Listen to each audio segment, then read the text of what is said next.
하나님 말씀 창세기 12장 1절에서부터 2절까지의 말씀입니다.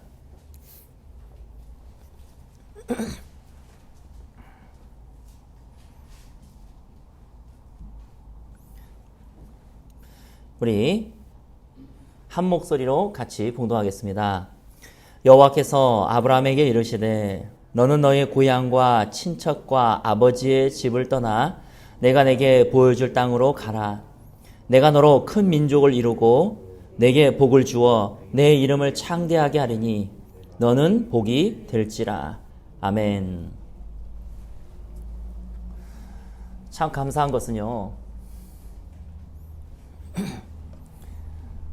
제가 아마 여러분들에게 몇 달 전인가 그런 얘기를 했었을 것입니다.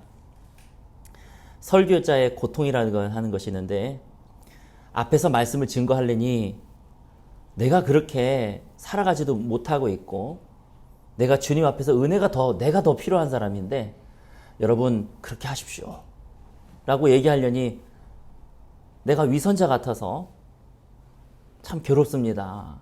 그리고 또 그렇다고 또 말을 안 하려니 나중에 하나님한테 가서 혼날 것 같아서 너 이놈의 새끼 너 왜 말 안 했냐,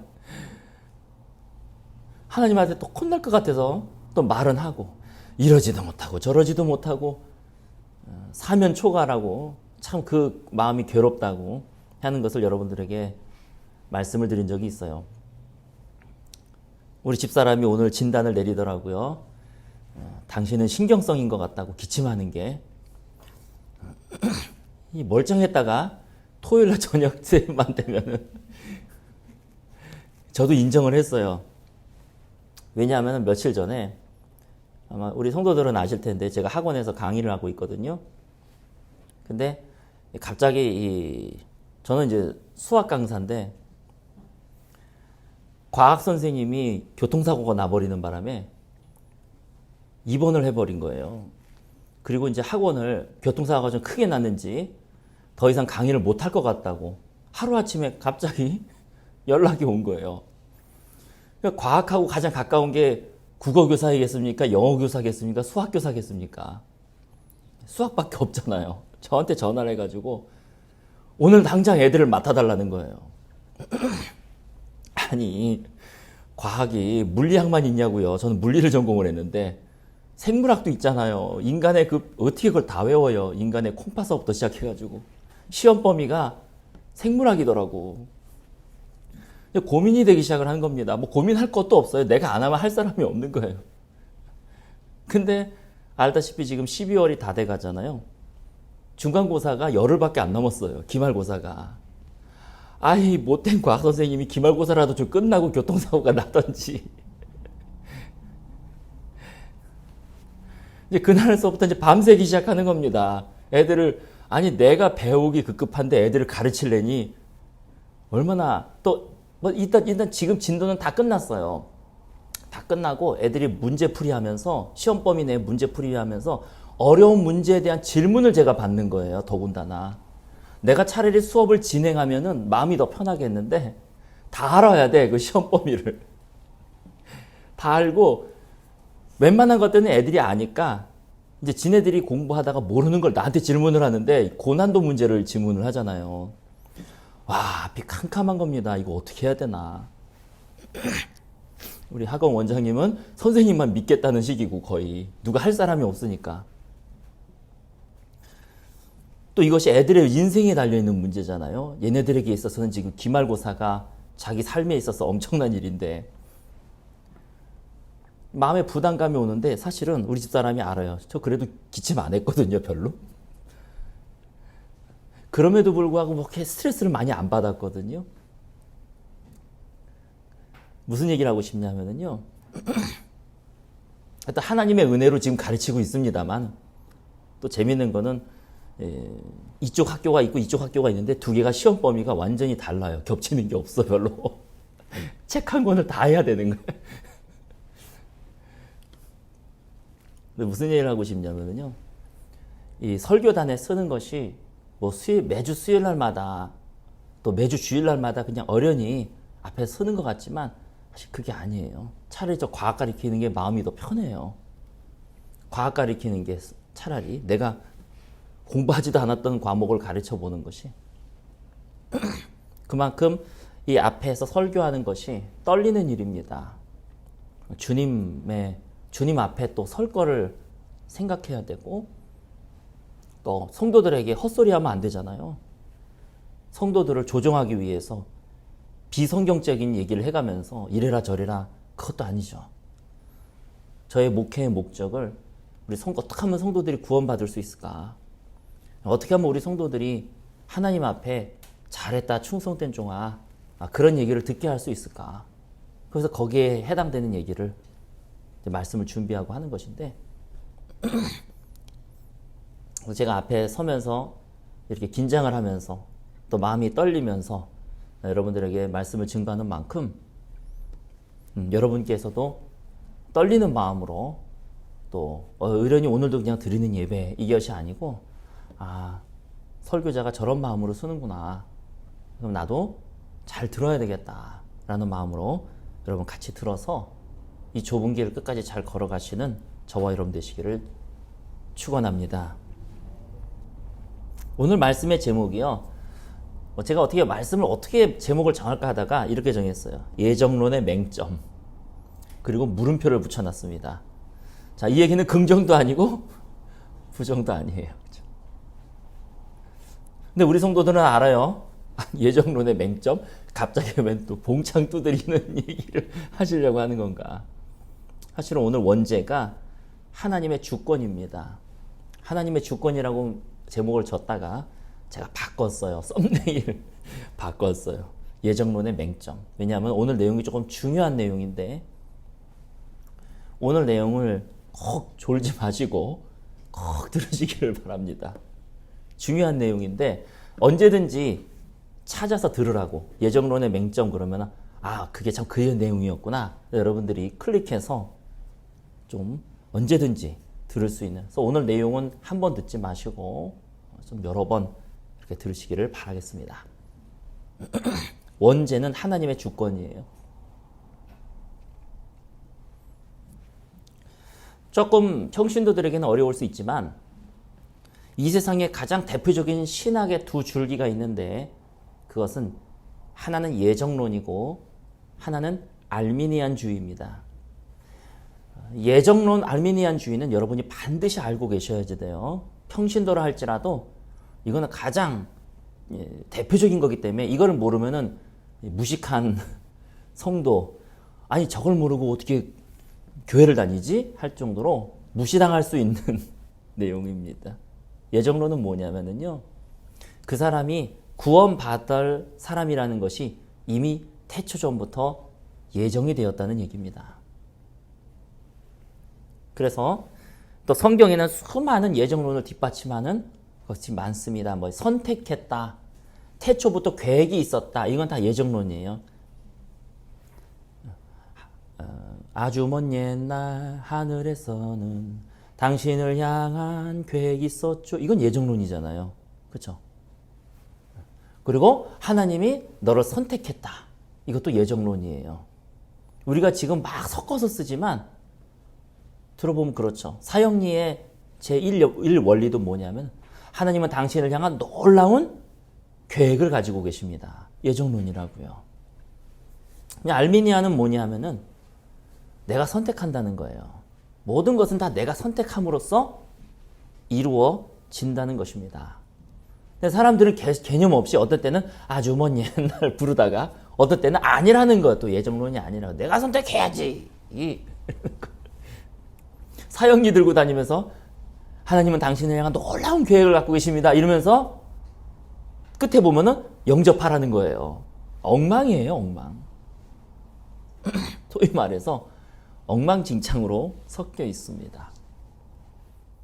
우리가 창세기 12장 1절에 보면 이렇게 쓰여져 있어요. 여호와께서 아브라함에게 이르시되 너는 너의 고향과 친척과 아버지의 집을 떠나서 내가 너에게 보여줄 땅으로 가라.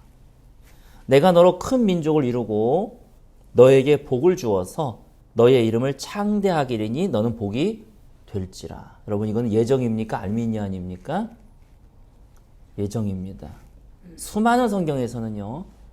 하나님이 이미 아브라함을 선택하신 거예요. 여러분이 잘 알다시피 아브라함의 아버지는 데라죠. 근데 이 데라는 하나님을 섬기는 사람이었습니까? 우상을 섬기는 사람이었습니까? 우상을 섬기는 사람이었어요. 데라가 하나님을 섬기는 사람이 아니었단 말이죠. 근데 하나님이 아브라함이 뭘 보고 뭘 배웠겠습니까? 사실 그 말은 그냥 전설이거든요. 뭐냐면은 어느 날 아브라함이 일어나가지고 하나님의 이 명령을 받고, 그런 전설이 있어요. 명령을 받고 데라가 세운 우상들을 다 깨버렸다고. 다 깨버리고 이제 모른 척하고 이제 아침에 일어나서 데라가 난리가 난 거예요. 우리 우상들을 네가 다 깨뜨렸냐 막. 그러니까 아브라함이 뭐 그랬다 그러잖아요. 아니, 얘가 실제로 살아있는 거라면 알아서 조립이 다 되겠죠. 아니, 이놈아, 이 돌들이 어떻게 조립이 되냐? 아브라함이. 그럼 얘들은 돌들일 뿐인데 뭐 그렇게 아버지 이렇게 난리십니까? 뭐 그랬다고 하는 예화가 있지만, 그거는 이제 창세기 12장 이후의 입장에서 아브라함은 하나님이 선택된 사람이라는 입장에서 만들어낸 어떻게 내려오져 오는 전설이고요. 부전자전이지 않습니까? 아브라함이 하나님을 뭘 알았겠습니까? 아버지가 만약에 우상 숭배자였다면. 그러나 아직 죄인 되었을 때에 주님께서는 아브라함을 그냥 일방적으로 택해버리십니다. 그리고 너를 복의 근원으로 삼을 테니까. 너를 축복하는 자는 내가 축복하고 너를 저주하는 자는 내가 저주하리라. 하나님의 선택된 백성들은요, 이 동일한 약속을 가지고 있다고 로마서 히브리서에서 얘기하고 있는 거예요. 여러분을 축복하는 자에게는 주님께서 축복하시고, 여러분을 저주하는 자에게는 주님께서 저주하신다고 하는 동일한 약속이 하나님의 선택된 자에게 있는 것입니다.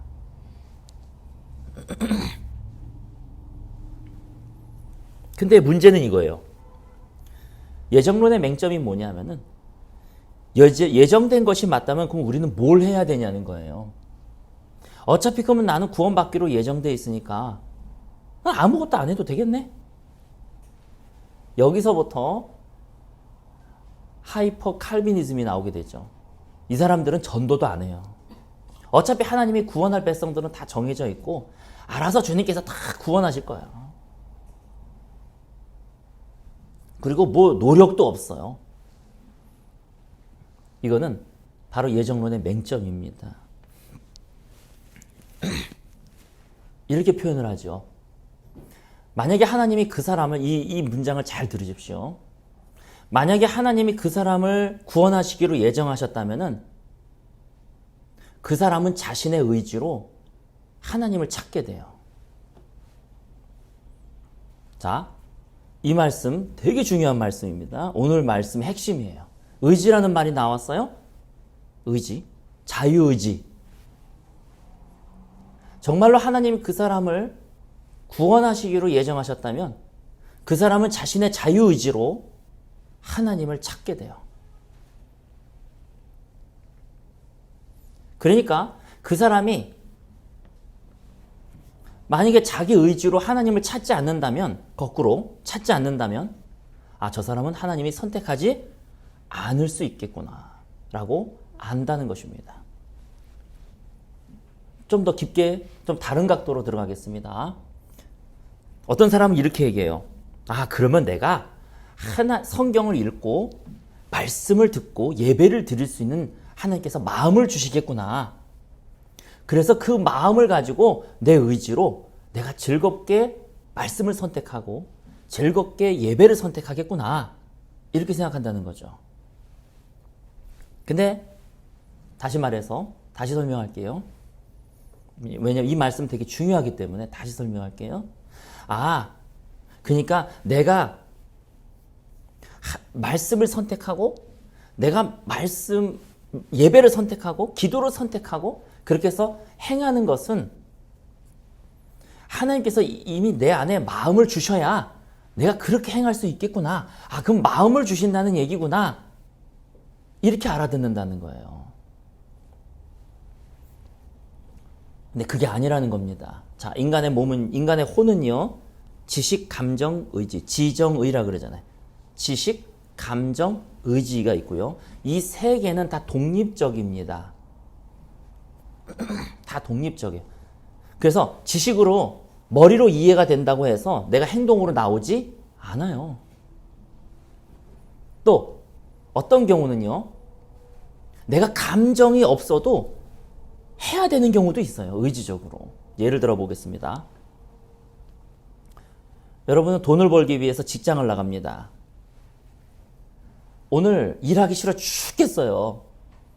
그러면 일 안 하십니까? 아니잖아요. 내가 오늘 일하기 싫어 죽겠어요. 오늘 같은 경우는 좀 정말 쉬고 싶어. 마음도 안 내켜. 그런다고 일을 안 하십니까? 아니죠. 오늘도 나가서 일을 하잖아요. 오죽하면 월요병이라는 게 생겼습니까? 월요일날 되면 그렇게 일하기 싫다는 거예요. 근데 여러분의 의지로 뭘 선택합니까? 일을 선택하잖아요. 제 말 맞죠? 근데 성경은 마음이 와야지 해. 일은, 돈 버는 거는 하기 싫어도 의지적으로 내가 선택해서 해. 내 선택이잖아요. 난 분명 오늘 직장 안 갈 수도 있어요. 근데 직장 가잖아요. 왜? 돈 벌기 위해서. 자기 목적이 있어요. 내 감정은 그걸 따라갑니까? 싫죠. 근데 자기의 목적이 있기 때문에 의지적으로 그걸 선택해서 난 돈을 벌려고 가는 거예요. 감정하고 의지는 다르다니까요. 근데 하나님 앞에서는요, 감정이 생길 때까지 선택을 안 해요. 여기서 예정론의 맹점이 빠진 거예요, 사람들이. 나는 가만히 있으면은 성경 읽고 싶은 마음이 생기는 줄 알아. 나는 그냥 가만히 있어도 예배 드리고 싶은 마음이 막 생기는 줄 알아. 아니라니까요. 나의 목적이 있는 거예요. 나는 구원받는 게 목적이에요. 그렇기 때문에 돈 버는 것보다 더 원대한 목적. 나는 구원을 받고 천국 복음을 알고 회개 복음을 알고 회개 복음을 전하는 게 내 목적인 거예요. 이거는 돈을 버는 목적보다도 훨씬 더 원대하고 훨씬 더 큰 목적인 거예요. 근데 돈을 벌기 위해서는 내 감정이 안 따라가도 한단 말이에요. 난 돈보다 하나님을 더 사랑한다는 게 무슨 얘기인지를 조금 감이 오는 것 같아요. 근데 이 목적을 위해서는요, 안 하는 거예요. 나 예배 드리기 싫으면 안 드려버려. 읽기 싫으면 안 읽어버려. 제가 잘 설명이 됐습니까? 이것이 바로 의지와 감정의 관계입니다. 우리는요,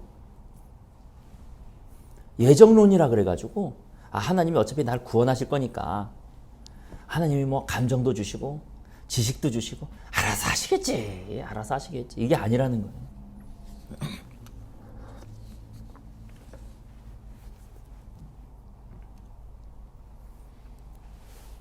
만약에 내가 그런 생각만 계속 갖고 있으면은요, 당신은 어쩌면 선택 못 받은 사람일 수도 있어요. 하나님이 선택한 사람은요, 감정에 상관없이 자기의 의지로 예배드리게 되고, 자기 의지로 말씀을 선택하는 거예요. 자, 이 얘기는 다시 뒤집어 놓고 말하자면 뭐냐면, 여러분, 감정이 생길 때까지 기다리는 것은 아닌 것입니다. 내가 돈을 벌기 위해서는 월요병이 걸려더라도 도살장에 끌려가는 양처럼 워킹 플레이스에 가서 직장에 가가지고 하기 싫은 거 떡지로 8시간을 하고 오는데 기도 30분을 못하고 앉아있는 거예요. 거기는 내 의지를 쓰지를 않으려고 하는 거죠. 이 시간의 요점은 이것입니다. 감정과 의지는 다르다는 것입니다. 여러분이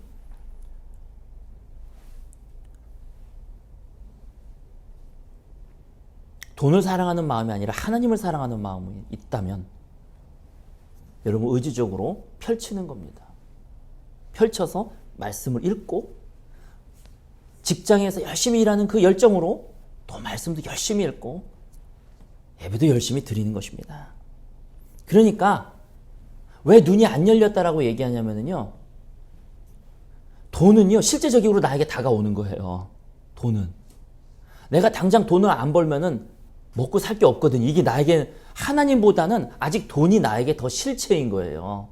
그래서 아직 눈이 열리질 않았다라고 얘기를 하고 있는 거예요. 하나님이 더 실체가 돼야 되는 거죠. 왜? 하나님이 돈을 주관하시는 분이시니까. 이것이 내가 체험으로 경험이 되면은요, 실제로 돈을 나에게 주는 직장 상사나 회사의 사장보다도 하나님이 나에겐 더 실체가 되는 거예요.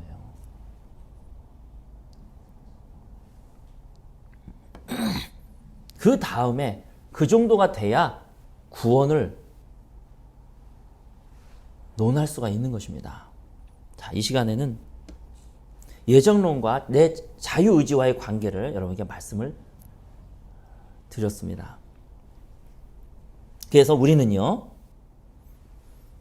하나님이 알아서 하시겠지, 이런 예정론의 맹점에 빠지는 것이 아니라 진정한 예정론은 칼빈도 루터도 그런 얘기 안 했거든요.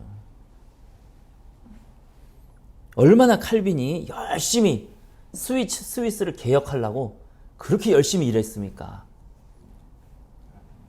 우리가 우리의 의지를 가지고 말씀을 선택해서 읽고 예배를 선택해서 드리고 헌금을 선택해서 드리고 봉사를 선택해서 섬기고 하는 그런 의지가 직장에서의 의지만큼이나 더 승하는 저와 여러분 되시기를 예수님의 이름으로 축원합니다.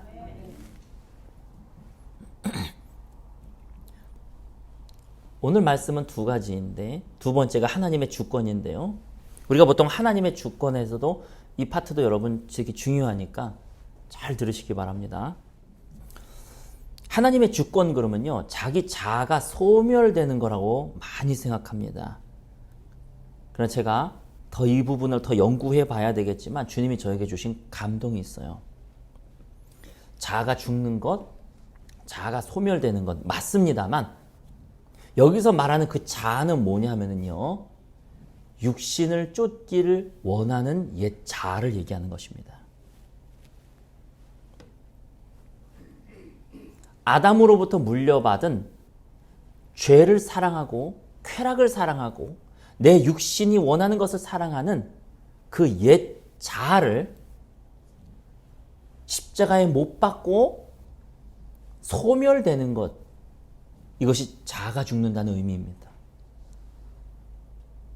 제가 한동안 이 의미를 몰라가지고 삶을 무기력하게 살았어요.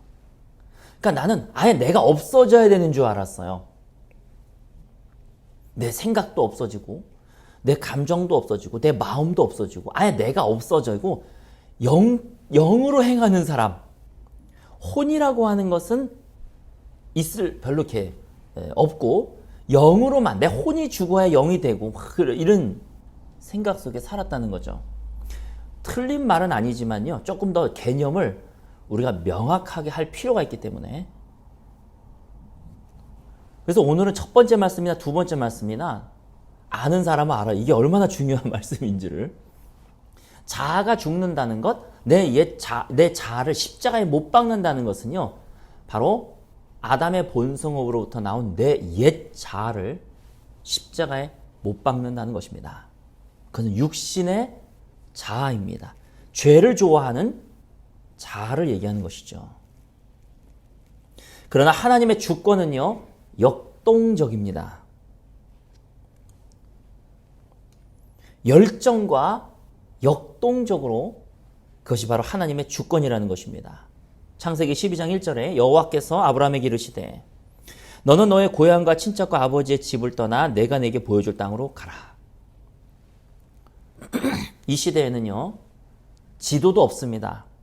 이 시대에 자기 고향을 떠난다는 것은요, 목숨을 거는 행위예요. 지금처럼 무슨 사통팔달로 뭐 사방팔방으로 도로가 나아져 있어가지고 서울에서 운전하기 시작하면 부산에 뭐 3시간 내에 가고 이런 시대가 아니죠. 지도도 없습니다. 자기 본향을 떠난다는 것, 자기 고향을 떠난다는 것은요, 일단 보호가 안 돼요.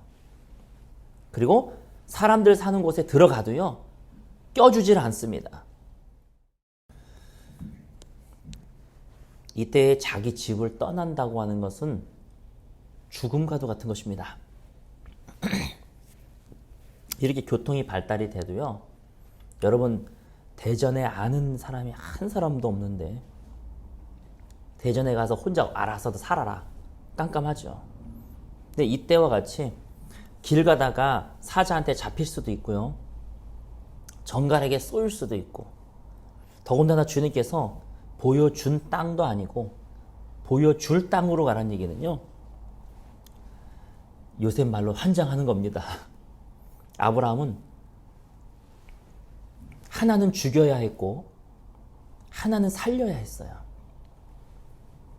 뭐냐 하면, 내가 지금 여기 떠나게 되면은 난 그럼 어디로 가라는 얘기지?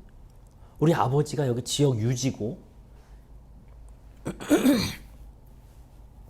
바벨론 땅 갈대아 우르에서 나와, 이 갈대아 우르는 그 당시에 바벨탑 쌓았던, 지금으로 말하면 미국과 같은 곳이거든요. 미국. 이 시대 가나안 땅은요, 촌스러운 땅이에요. 지도에 있나 그런 땅이? 이럴 정도로 어느 누구가 미국을 떠나서 아프가니스탄 같은 데서 살겠습니까? 이 좋은 문화생활이 있고 더군다나 거기가 내 고향이고, 근데 주님께서 뭐라 그러십니까? 떠나라 그러니까요, 뭘 죽여야 되는 거예요? 순종하고 싶지 않은 마음. 그리고 내 육신대로 편하게 살고 싶은 마음, 또 내 마음대로 살고 싶은 마음, 이런 것들을 아브라함은 포기해야 된다는 것이에요. 이거는 내가 십자가의 못을 박는 것입니다. 근데 주님께서 뭐라 그러십니까? 2절에 내가 너로 큰 민족을 이루고 너에게 복을 주어 너의 이름을 창대하게 하리니 너는 복이 될지라. 이거를 믿는 것은 어떻게 해야 됩니까? 살려야 되는 겁니다. 내가 사라지게 되면은요, 사람이 멍하고 무기력해져요. 주의 말씀에 대해서는 내가 살아나야 되는 겁니다. 맞아, 여기 있어봐야 그 우상 숭배자들하고 같이 살고, 근데 나에게는 하나님이 나타났어. 근데 하나님이 뭐라 그러셨냐면은 나로 큰 민족을 이루게 해주시겠대. 너가 복의 근원이 되게 해주시겠대. 야, 그러면 주님의 약속인데 주님이 이루실 거 아니야? 여기보다는 훨씬 낫겠지? 이거는 여러분이 살아나야 된다는 것입니다. 그것이 바로 믿음인 것입니다. 모든 것은 하나님의 약속이 있는 거예요.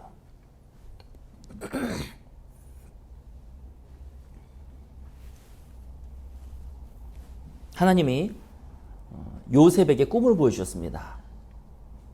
요셉이 어느 날 자다 일어났는데 볕단들이 자기에게 절하고 있는 거예요. 그리고 또 어느 날 자다 일어났는데 하늘의 별들이, 심지어는 해와 달이 자기에게 절을 하고 있는 거예요. 그 이야기는 무엇입니까? 아브라함과 똑같은 약속이죠. 내가 너로 인하여 많은 사람들의 존경을 받게 해주고 너로 인하여 너를 통로로 삼아서 내가 선한 영향력을 끼치겠다. 근데 형들이 요셉을 팔아버렸어요. 어디로 갔습니까? 이집트로 가게 돼서 보디발 장군의 집으로 갔습니다. 거기서 요셉은 어떻게 해야 됩니까? 하나님의 주권을 따르려면요, 첫 번째, 형들이 도대체 이게 형들이야, 이게 왼수들이야, 이거 내가 나가기만 하면 이것들 내가 가만 안 놔두겠다. 아우, 하나님이 나에게 이게 꿈까지 보여주셨는데 내가 이것들 가만 안 놔두겠어.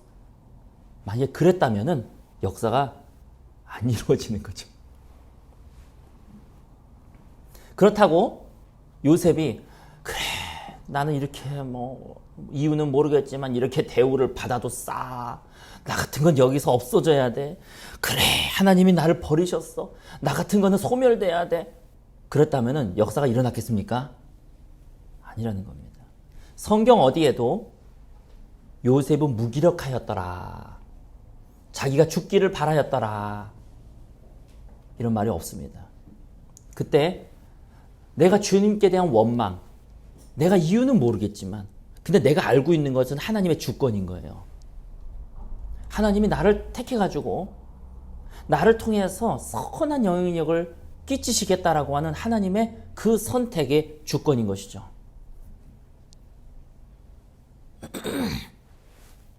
그것은 어떻게 해야 됩니까? 살아나야 되는 거예요. 아담으로부터 온 거는 내가 십자가에 못 박아 죽어야 되고, 하지만 하나님으로부터 온 거는 내가 살아나야 되는 겁니다. 그래야 나라고 하는 존재가 있게 되는 것이죠. 이때의 요셉은요, 자기 삶에 충실했다고 되어 있습니다. 요셉은 열심히 일을 했습니다. 그래서 보디발 장군의 인정도 받았고요. 자기가 처한 상황 속에서 최선을 다해서 그는 일을 했습니다. 그 요셉 속에서 우리가 알 수 있는 건 뭡니까? 그가 죽여야 될 거는 죽이고, 아담으로부터 온 것은 그가 철저하게 죽이려고 그러고, 하나님으로부터 온 것은 그가 철저하게 잡으려고 했던, 살으려고 했던 그 훈련이라는 것입니다. 이게 명확하게 되지 않으면요, 사람은 무기력해집니다. 그래서 제가 회개의 메시지를 전하는 것은요, 아담으로부터 온 것에 대한 죽음을 선고하는 것입니다. 회개의 메시지는. 그리고 믿음을 선포하는 것은요, 하나님으로부터 온 것에 대한 붙잡는 것을 선포하는 것입니다. 그래서 보디발이 아니라 요셉은 열심히 일했습니다. 하나님의 그 꿈을 붙들고, 아브라함도 열심히 가나안 땅으로 갔습니다. 그래서 믿음의 조상이 되었고, 요셉은 하나님께 쓰임받는 사람이 되었습니다. 아니, 그렇게 열심히 했더니 이제 요셉이 어디 가냐면은 지하 감옥으로 들어갑니다. 보디발 장군의 유혹을 뿌리쳤어요. 그 17살 나이에, 20살 나이에 뿌리쳐버렸어요. 자기는 하나님의 말씀을 붙들고, 하나님의 선택을 붙들고, 하나님이 나에게 베풀어 주실 것을, 은혜를 붙들고 난 하나님을 선택했는데 더 악화돼 버렸어요. 여러분, 그런 경우가 있습니다. 자, 이제 요셉은 또 시험에 든 거예요. 정말 하나님이 살아계시는 거야? 이거 이거 하나님으로부터 안 온 거 아니야? 막 거기서 나는 죽어야 돼. 나는 왜 이러냐? 나는 내 인생은 참 정말 쓸모없는 것이구나. 자포자기 하였더라. 이런 거 없죠. 거기서 그가 죽여야 될 거는 바로 또 하나님을 믿지 못하게 하는 아담으로부터 온 모든 것들을 죽이고, 주님으로부터 온 것들은 살려야 되는 것입니다. 근데 사람들은요, 반대로 한다는 거예요. 왜? 자꾸 악하니까. 속에 악한 이 아담으로부터 온 원죄들이 있어가지고 자꾸 반대로 하는 거예요. 에라이, 오늘은 그냥 술이나 퍼마시면서 필름이 끊길 때까지 그냥 내가 원하는 대로 하고 내 마음이 원하는 대로 하고, 아야, 오늘 1차 가자, 2차 가자, 3차 가자. 나도 외로운 사람이야. 이러고 있다는 것이죠. 그러면서 하나님으로부터 온 거는 도대체 하나님이 살아계시는지 안 살아계시는지 모르겠어. 반대로 행하고 있는 인간의 무지함이 얼마나 많은가 하는 거를, 또 내 자신의 인생에 있어서도 얼마나 많은가. 그럼 하나님의 주권을 인정한다는 것은 무엇입니까? 요셉과 같이 행동하는 것을 얘기하는 거예요. 요셉과 같이 행동하는 거. 하나님으로부터 오는 것은 내가 붙드는 겁니다. 그게 주님의 주권이에요. 거기서도 요셉은 열심히 했습니다. 하나님의 그 꿈을 더 살렸어요. 인간이 뭐 이렇게 다 이해할 수가 있겠냐? 에라, 난 모르겠다. 원망하는 마음이 오거나 이런 마음이 오면 하나님의 말씀에 자꾸 반대되는 두려움 생각이나 원망의 생각이나 뭐 여러 가지 인간적인 생각들이 오면 그것은 죽여버렸어요. 얘 자아와 함께 십자가에 못 박아버렸지만 주님으로부터 온 약속, 주님으로부터 온 것은요, 그냥 강하게 붙들었던, 그건 역동적인 것입니다. 그래서 그는 같은 죄인임에도 불구하고 간수들이 죄인을 좀 상담하고 돌아다니게끔 허용해 줬어요. 그러니까 떡 맡은 관원장, 술 맡은 관원장하고 대화를 할 수 있었던 것입니다. 거기서 상담자로 카운셀러로 세웠어요. 야, 요셉아, 내가 보니까 넌 여기 들어올 놈이 아니다. 그러니까 네가 좀 돌아다니면서 쟤네들 좀 교화를 좀 시켜라. 나중에 알고 봤더니 이집트 땅에서는 경제학을 배웠어요. 매니지먼트를 배웠어요. 왜냐하면 보디발 장군이 자기 아내만 빼놓고는 요셉한테 다 맡겼거든요. 네가 여기 다 관리해라. 돈, 출입, 그 다음에 운영 네가 다 해. 그리고 이 지하 감옥에서는요, politics, 정치를 배웠어요. 왜냐하면 거기가 정치범 수용소였거든요. 돌아다니면서 상담을 해주는데 정치를 다 배우고 돌아다니는 거예요. 그는 나이 30살에 정치와 경제에 능통한 사람이 되었습니다. 하나님의 주권은 이렇게 역동적인 겁니다. 저는 하나님이 찬양마을교회를 선택했다고 저는 믿습니다. 그리고 이 복음을 들을 수 있도록 주님께서 우리에게 주님께서 우리를 선택해 주셨다고 나는 믿습니다. 여러분도 알잖아요. 자아를 죽여야 된다. 자아를 죽여야 된다. 근데 오늘 그거에 대한 좀 디테일한 얘기를 여러분들에게 해드리는 거예요. 그래서 우리 모두는 다 자기 자아가 죽기를 원해요. 근데 그거를 원하는 사람들은요, 오늘 말씀을 다시 한번 들으시기 바랍니다. 왜냐하면 주님이 선택하셨기 때문에 원하는 거거든요, 또.